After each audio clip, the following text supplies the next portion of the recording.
আসসালামু আলাইকুম রহমতুল্লাহি ওয়া বারাকাতুহু। আমরা আজকে একটা বিষয় নিয়ে আলোচনা করব, সেটা হলো সৃষ্টি জগৎ। কে এই জগৎ সৃষ্টি করেছে আমরা সেই সম্পর্কে আজকে জানবো ইনশাআল্লাহ তাআলা। বলো তো, কে সৃষ্টি করেছেন আকাশ ও জমি এবং আকাশ থেকে তোমাদের জন্য বর্ষণ করেন পানি? এরপর তা দ্বারা আমি মনোরম বাগান সৃষ্টি করেছি। তার বৃক্ষরাদি উৎপন্ন করার ক্ষমতা তোমাদের নেই। অতএব আল্লাহর সাথে কোনো শরীক বা উপাস্য আছে কি? সূরা নামল আয়াত নম্বর 7। আল্লাহ তাআলা বলেছেন, প্রতিটি মানুষের মধ্যেই অনুসন্ধানের একটি ইস্পাহ বিদ্যমান। এটি মানুষ শিশু থেকেই বুঝতে শুরু করে, তখন থেকে তার মধ্যে অনুসন্ধান ও ইস্পাহ কাজ করতে শুরু করে। সে বিভিন্ন বিষয়ে প্রশ্ন করতে শুরু করে, চোখের সামনে যা দেখে তাই সম্পর্কে জানতে চায়। এই অনুসন্ধান ইস্পাহা মানব জীবনের একটি গুরুত্বপূর্ণ সম্পদ। আমাদের মাঝে গুণটি আল্লাহ তাআলারই দেওয়া। এই গুণটি মানুষের মাঝে সৃষ্টি করেছে এই জন্য যেন আমরা আল্লাহ তাআলাকে অনুসন্ধান করি। এখন কথা হলো, আল্লাহ তাআলা কিভাবে অনুসন্ধান করব?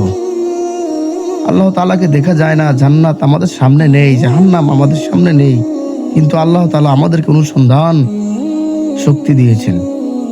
এরপর দাবি করেছেন যেন আমরা তাকে সন্ধান করি। আমরা তো প্রতিনিয়তই কত বিস্ময়কর সৃষ্টির রহস্য প্রত্যক্ষ করেছি। আমরা কি ভেবে দেখেছি এগুলো পেছনে কোন মহান শক্তি কাজ করে? আমরা কি কখনো অনুসন্ধান করে দেখেছি এসব কে পরিচালনা করছেন? তিনি হচ্ছেন অদৃশ্য এক মহান সত্তা।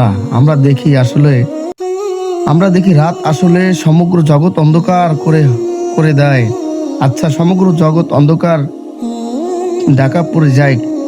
এরপর যখন পূর্ব দিগন্তে থেকে একটি আলোর গোলক মাথা উঁচু করে উঠে দাঁড়ায়, সমগ্র জগৎ আলোকিত হয়ে ওঠে।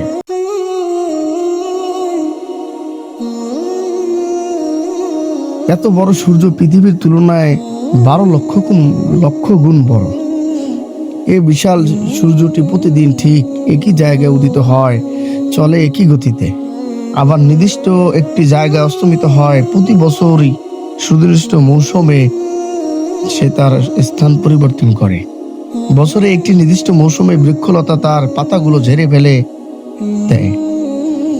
আবার একটি সময় ফুল ভরে পাতায় বৃক্ষলতা আসে। বাস্তবতা কখনো কখনো আবহাওয়া উদাসীনতা ছড়িয়ে পড়ে, কখনো বা অনুভব করি প্রাণ চঞ্চল্য। বছরের নির্দিষ্ট সময় ঝড় বৃষ্টি আসে, কখনো বা সূর্য মেঘে আচ্ছাদিত হয়, চাঁদ কখনো বাড়ে কখনো কমে। আবহাওয়া কখনো প্রবল বেগে প্রবাহিত হয়, কখনো মৃদু মন্দ বেগে প্রবাহিত, কখনো গরম আবার কখনো ঠান্ডা। আমরা দেখি সারি সারি পর্বতমালা দাঁড়িয়ে আছে এবং এর ভেতরে লুকিয়ে আছে শুভ্র সফেদ মর্মর পাথর। বাহির থেকে দেখা যায় কয়লার বিশাল স্তূপ, অথচ এর ভিতরে লুকিয়ে আছে মূল্যবান হীরা। বরফ আচ্ছাদিত পাহাড় আর বুক জুড়ে সবুজ শ্যামল বৃক্ষরাজি। পাহাড়ের তলদেশে প্রবাহিত ঝর্ণা, বহমান নদী নালা এবং প্রবাহিত সমুদ্রের পর সমুদ্র। পাহাড় থেকে গড়িয়ে পড়ছে স্বচ্ছ সুস্বাদু পানি। আর বৃষ্টির ফোঁটা ঝিনুকের মুখে পড়লে হয় মুক্তা, সাপের মুখে পড়লে হয় বিষ, হরিণের মুখে পড়লে হয় মিশকে আম্বর, গাভী ও বকরির মুখে পড়লে হয় দুধ। এই পানি মানুষের প্রাণে সৃষ্টি করে জীবন। আসলে আমরা তো প্রতিনিয়ত এই বিস্ময়কর রহস্যের প্রত্যক্ষ করছি। আমরা কি একবার ভেবে দেখেছি এগুলোর পিছনে কোন মহান শক্তি নিহিত রয়েছে? আমরা কি কখনো অনুসন্ধান করে দেখেছি এসব কিছু পরিচালনা করছেন কোন অদৃশ্য সত্তা? এজন্য আল্লাহ তাআলা ইরশাদ করেন, বলো তোমরা কি ভেবে দেখেছো আল্লাহ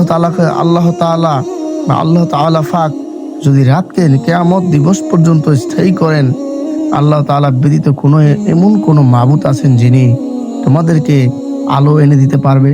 তবুও কি তোমরা কর্ণপাত করবে না? সূরা কাসাস 71 নম্বর আয়াত।